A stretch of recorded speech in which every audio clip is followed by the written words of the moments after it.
बिस्मिल्लाहिर्रहमानिर्रहीम।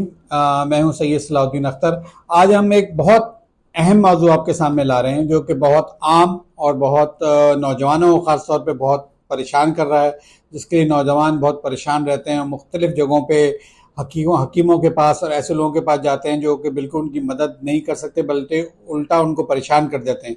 वो है नौजवानों के जिनसी मसाइल। और ख़ुसूसन शादी से पहले नौजवानों को इंटरनेट और ऑनलाइन और दीगर चीज़ों से जो मालूमात मिलती हैं वो बिल्कुल जिनसी मसाइल की गलत मालूमात होती हैं। मेडिकली वो मालूमात ठीक नहीं होती।